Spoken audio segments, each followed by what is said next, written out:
Hello, everybody. Welcome to this first edition of the Inverted Podcast.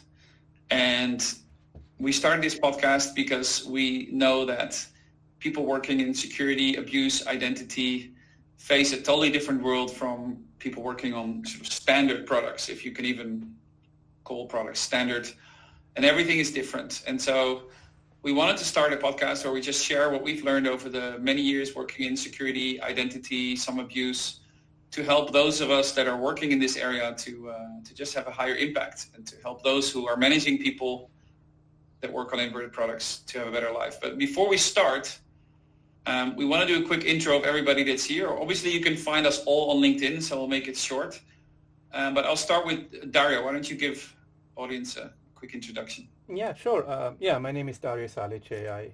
I'm a recovering product manager. Spent a few years in companies like Google, where I met Yaron, and Facebook, working in product roles where I was responsible for a variety of types of problems around identity, authentication, account hijacking, compromise, impersonation, things like that. Last 2.5 years, I've been working on my own as an independent advisor, consultant in this space. And was the thing that fascinates me really and has never let me go about this space is being an inverted product manager means you have to own a problem and not a solution, because the problem is always this problem stays static, but the solution moves around as the adversarial behavior changes. So we're going to talk a lot about that today, Dario, about the problems. I wanted to quickly move on to Dana also. Dana, we've known each other for some time. Yes. How are you guys doing today? I am Dana Kaufman. I'm joining you from beautiful Walla Walla, Washington. And I have been in the industry for a long time. I started in financial companies and technology, and then did some startups and launched some successful startups, and then went to enterprise computing. And then the bulk of my time, though, and in the most recent time, has been in product management and identity security, which is where I met all these gentlemen. And I specialized in kind of advanced detections, data science, a lot of like ML-driven, AI-driven detections and preventions. And a largest part of my career was spent at Microsoft, and I worked and led the Entra or Azure AD, depending on when you use the products, identity protection products. So I was the led product management for that. And now I'm semi-retired, and these guys dragged me out of the semi-retirement to discuss the security product PM role, which is something I'm pretty passionate about. So cool. And Tom? Yeah. Also adding a little bit to our international flavor, like Yaron, I'm based in Zurich, Switzerland, although unfortunately not Swiss, or at least not yet. I come to the industry and to my position from a different kind of background, I think, from you guys, which also brings a little bit of a different perspective, right? So, from an academics perspective, I studied a lot of law in my time. I've worked as a corporate lender in financial services, but that's now very distant in my past. I've come up professionally within the identity and the security sphere, mostly as initially as a project manager, then as a product owner, owning some of Dana's fine work in Swiss Financial Services, kind of working on spinning up Entra and Active Directory, making them more secure, but also kind of trying to make use of all of the fine new features that are being foisted on us by Microsoft. And then more recently, I took a move into consulting about 2 years ago, where I lead the identity practice for one of the large consultancies here in Switzerland. And I think just in terms of the whole kind of inverted PM journey, and also what makes me passionate and interested about identity, specifically as a security discipline, is above all other types, I think, of kind of security engineering, product management, product development. It is the one that deals more frequently or most frequently with the human problem, the human factor, the human element of how we kind of keep enterprises and data secure, and the endless creativity both of attackers and also generally well-meaning but potentially ignorant end users who will find a way around all of our various protections and controls. Making a smooth path for them while keeping them secure is just an endless but fascinating problem. Yeah, we'll go into that today. And for those of you who don't know me, I'm Jeroen, and I have a sort of, I'll be quick. I've been in corporate strategy, and I had a startup. And then during my startup, one of my investors got hacked. And then I went to Google, and I was offered a role in the team at Google that prevents these types of hacks. And that's now 10 years ago. And I always say to myself, if I can prevent one of those from happening each day, one person from getting their life completely turned upside down by a hack, or one organization from getting their business disrupted by a hack, if I can prevent one of those per day, that's worth it. So the slogan for my team is saving one is worth it. And it's in this fight against criminals and bad actors and whatever that I met all of you, and you've been very modest. Combined, you've touched millions of lives, either directly by the things you've built for the companies you worked for, or by the way you've helped secure clients or organizations. And you've been very modest, and I think I'm very humbled to have all of us here on this call. And so, yeah, that's the intro. Let's go into what is the Inverted PM and why do we start this podcast. So I'll give kind of a high-level overview, and then we'll go into each of the different parts a bit more before we talk about some recent developments and things we've seen. And so when I was an Inverted PM, or when I was a PM and working on this space, I discovered very quickly that everything is different for me compared to a traditional person working on a traditional product. We drive lines down, we fight bad people instead of real users, and everything is kind of weird. And I understood that changed everything around me, like how I talk about my product, how I advocate for it, how we should manage people in this space. And it's not only for product managers, it's also for salespeople. How do you sell these types of products, or for like public sector folks? Everything is different when you talk about an inverted product. And it's not just security. It can also be quality work, right? Like making sure quality doesn't go down, or infra work, making sure infra doesn't go down. Anybody in those types of spaces are kind of different PMs, and we call them inverted because everything seems to be somewhat weird. And the first thing that as a product person we always talk about, and we'll start with you, Dario, today, is the users we serve. But that's really different for an inverted PM, right? We don't just have users.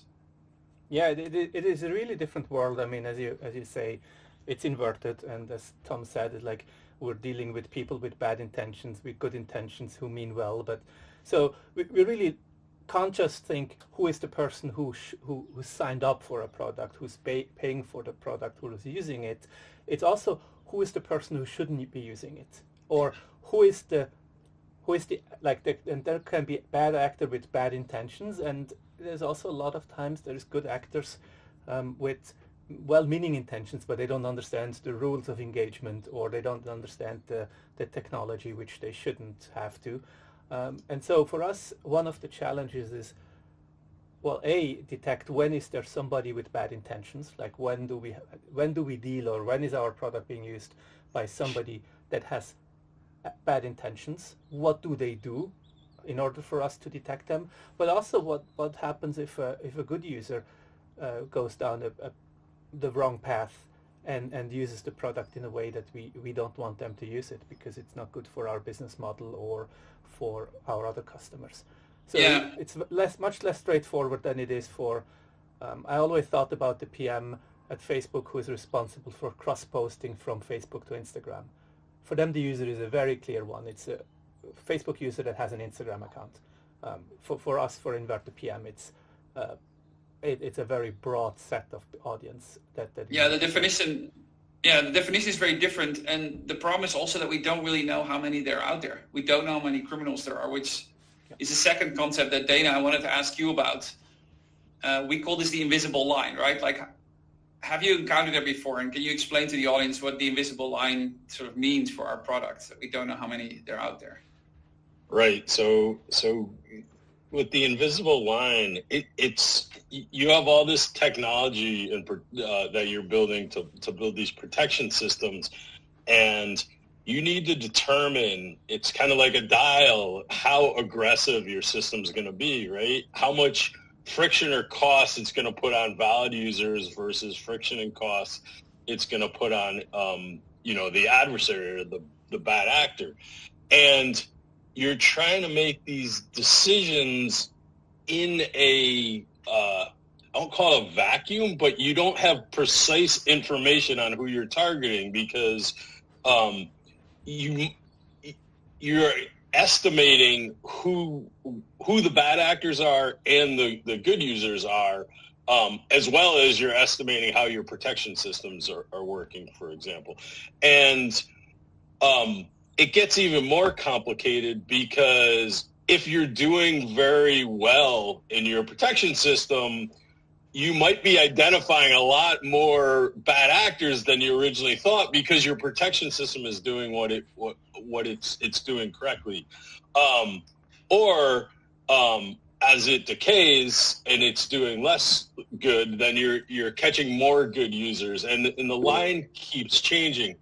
Another thing about it, everything's really fluid, because if a protection system's work really good, the bad actors will move to another protection system that you have, making that look like it's catching more bad actors, or maybe it is, or more good users are getting caught up in it. And so it's very hard. It's kind of an art to understand, how your protection systems are working, where you should set the actual line of protection. And it's something you really have to hone as a craft, and continue going back to it, and continue reevaluating how you calculate it, continue evaluating how you project it to the rest of your organization, because you don't want to give a firm number of stopping X% of bad guys, or this number of bad actors, or this number of good users are getting impacted, and then find out later that, hey, that wasn't really the full picture, or things have changed. So it's very complicated for product managers in the security space. Tom? Yeah, I kind of had one of my well-worn kind of comparisons or kind of reference points for what you're talking about, Dana, is also I used to do a little bit of vulnerability management on the side in one of my previous jobs. So we introduced one of the large kind of well-known vulnerability management products. And we all try to adhere to the principle of we can't manage what we can't measure. And it's a space in which you see so many false friends, right, in terms of metrics. So, I mean, if the people who produce the CVSS scoring and kind of and submit 0 days and kind of get involved in bug bounty programs, if they're feeling particularly productive, you're going to have a lot more to fix the following Patch Tuesday. Is that an indication that you are doing something bad with regard to kind of how you provision your servers, or how you kind of how you address vulns? No, it's just the pipeline has gotten bigger through something that is completely independent of your influence. Yeah, so basically we know that the invisible line, and we'll do a future episode just on the invisible line and all of the concepts that we're discussing now. But yeah, for us, metrics are hard. They might not move in the way that that we want them to, and it's not like we have one line that we drive up. It's one line that we drive down, and if it goes down, it doesn't actually mean success potentially because of other things. And that also has a big effect on the way we make strategy. And Tom, I think you work with clients, and when they make strategies on the inverted space, how do you help them on this journey? How do they have to think differently about strategy in an inverted space versus I have Uber and I want to become the number one ride sharing app in Switzerland? Mm-hmm. Well, I mean, to be clear, most of the clients I work with are not necessarily developing products, right? So they're customers of the products that you guys develop and deploy, and they're the ones who are kind of at the thin end of the wedge, which is to say, is this something that I want to pay for? right? Is it worthwhile for my business to invest in, expensive Entra licenses or, additional products from Google Workspace or so on, right? And they address that in a number of different ways. Sometimes it's forced on them through regulatory or audit findings. And, if we're realistic, that's probably more of a kind of an incentive for businesses to do the right thing in this space than we would like to imagine, especially when budgets come into play.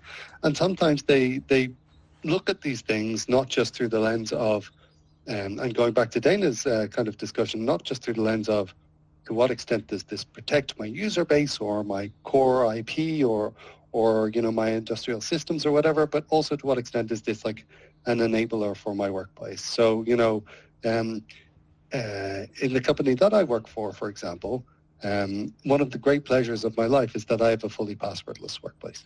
I have never known a single password in this workplace. I hope never to know a single password. I authenticate to my workstation with biometrics, to my phone with biometrics. I occasionally use a kind of ephemeral OTP to access some things that are a kind of a little bit esoteric in our ecosystem.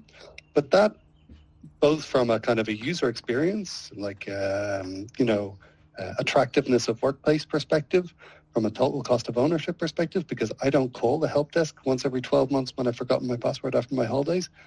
These things also kind of come into the sphere of consideration for like enterprise clients when they think about, well, how can I make the best use of these inverted products, right? Of these things whereby, in the best case, nothing happens.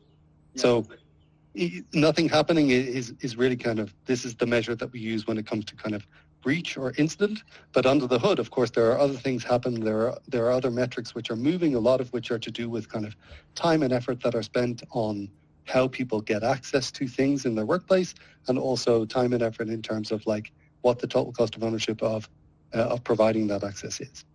So basically, strategy is not around setting a goal and going there. It's about successes when nothing happens. So if nothing continues to happen, that's kind of success, and having a cost-benefit analysis on the investment. That's what I hear. And one other thing that you highlighted is the importance of UX and the user flows. So you highlighted how easy it is for you. And it's interesting because classic product managers or people that work with non-inverted products, they have a user flow where the user come in and they try to bring them through and try to bring as many of them to the end, right? You try to keep people in the funnel. Mm-hmm.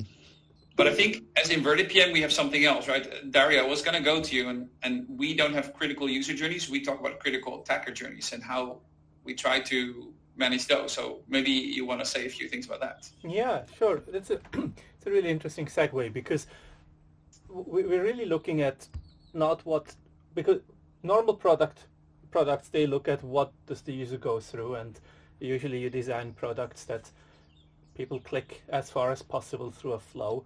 In our case, we don't want people to have to click through a flow, the good actors.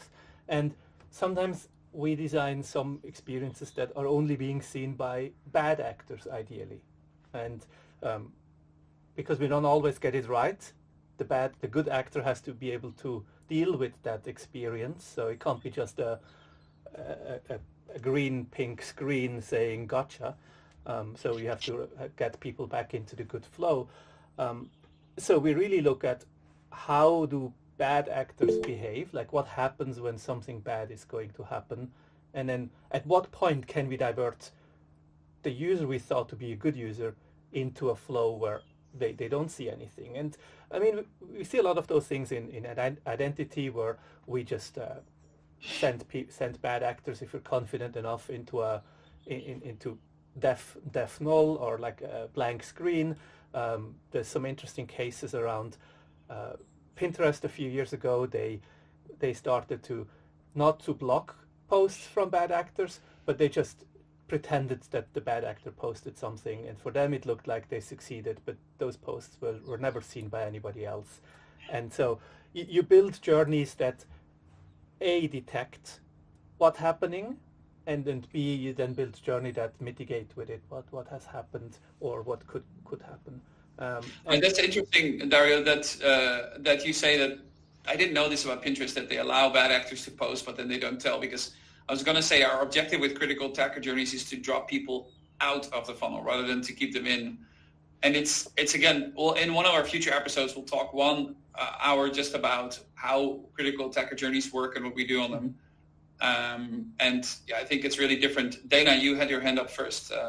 Yeah, I just wanted to mention really quickly that it's even more complex than Dario talked about, because you also have to think about not disclosing things to the bad actor in the dialogue about what happened, so they know how to not trigger it again. Like if they hit a throttle or like the policy they violated, because if you tell them that, then they can change their attack to not get into that scenario as well. So it's kind of a compounding problem, and the more you do it, the better you get about thinking about all these issues. But it is something that's totally different the way you build these journeys than a normal product manager would go and look at it.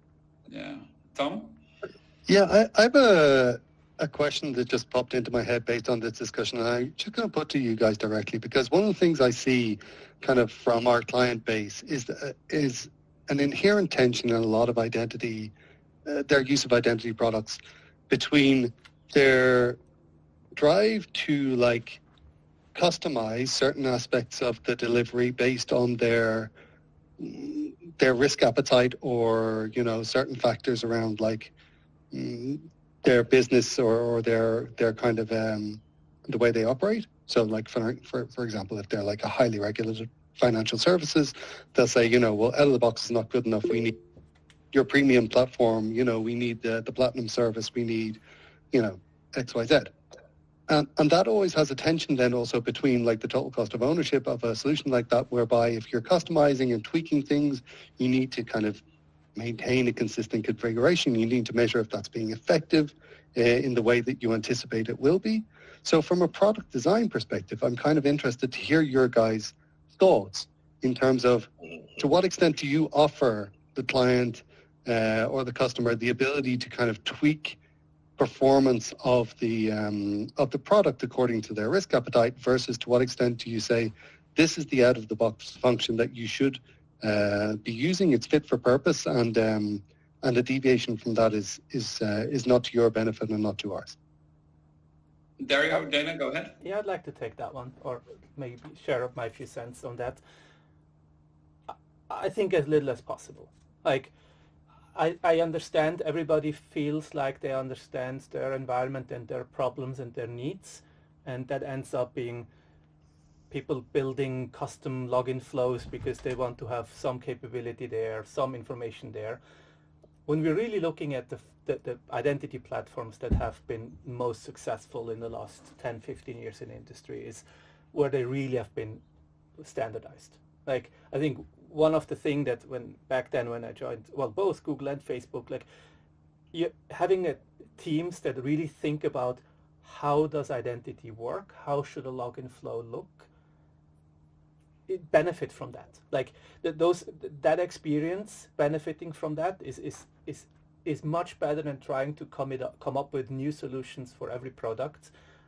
Or every system, or even every company. Like you just don't have the resources. Like one of the reasons why I joined the identity team back then at Google was the product director told me that they have much more UX resources than most other teams, and that was also the case. Like we had 16 UX designers on the team thinking about identity from a access, but also from a security perspective, and we had we had less than 16 screens. Probably we had more than 16 screens, but like the ratio of designers to screens was very different than in other products.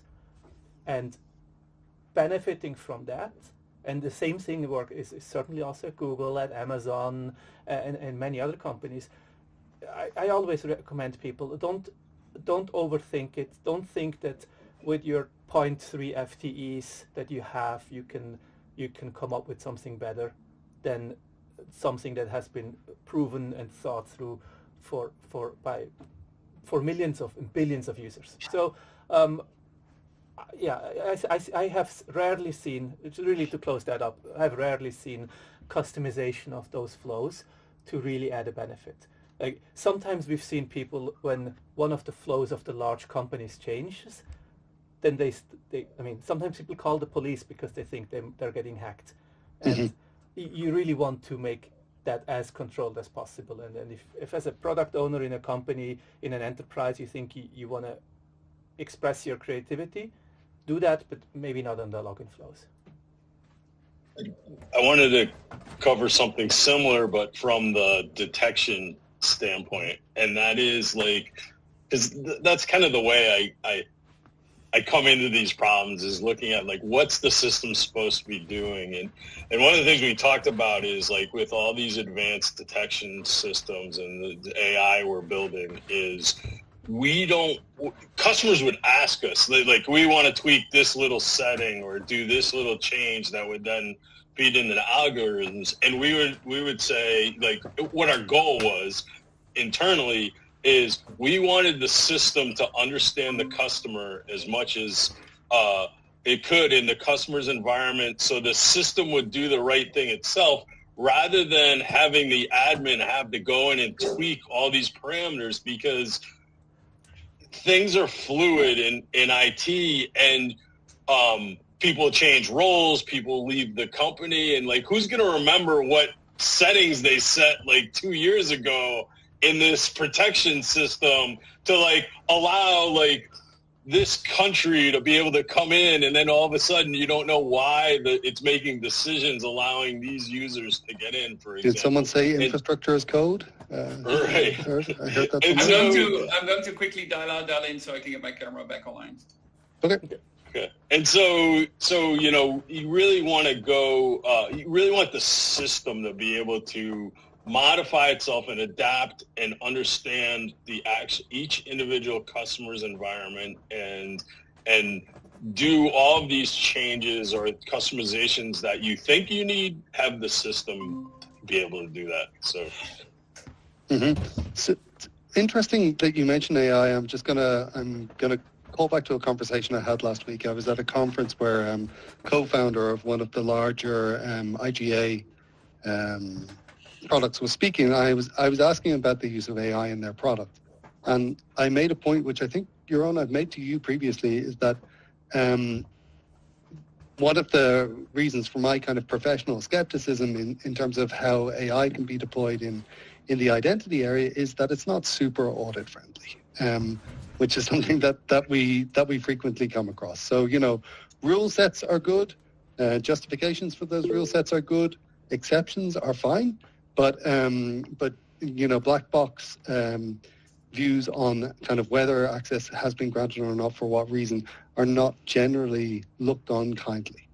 So this guy, Dana, who's a co-founder of one of the large IGA platforms, said, well, interestingly enough, we've actually built an audit log into and a justification log into the kind of the scoring that we offer for example, for recertification flows, whereby, yeah, sure, we offer a confidence score that says, this person's access matches to 90% degree of confidence the access of peers within certain segments of the organization, or, has no other risk indicators with regard to their identity. But we also accompany that score with then a kind of a drill down in terms of how that scoring has been arrived at. So I think it's interesting to see how product managers and product developers are adapting to this particular challenge from not just a security perspective, which is to say, can we leverage machine learning to make quicker, better, more secure decisions, but also can we do it in a way that aligns with the kind of demands of some of our client base? Tom, before you answer, because we're almost at the end of this thing, this first recording, which had its errors. My video, my razor blade decided to go black and then not allow me to video anymore. I think we should do one just about the use of AI in security systems and talk about principles and all those kind of things. I think today, if you're listening to this or watching this, you've seen how we discuss products and how we discuss questions and how it's different for inverted PMs and inverted products versus traditional normal products. We had 2 news stories that we wanted to go through, but we didn't have time because we decided to go in other things. So we'll do those next time. If you've come this far in listening to us, this is our first time we record this. We will do 1, 2, maybe 3, maybe 4 of these as a test and then send them out into the world.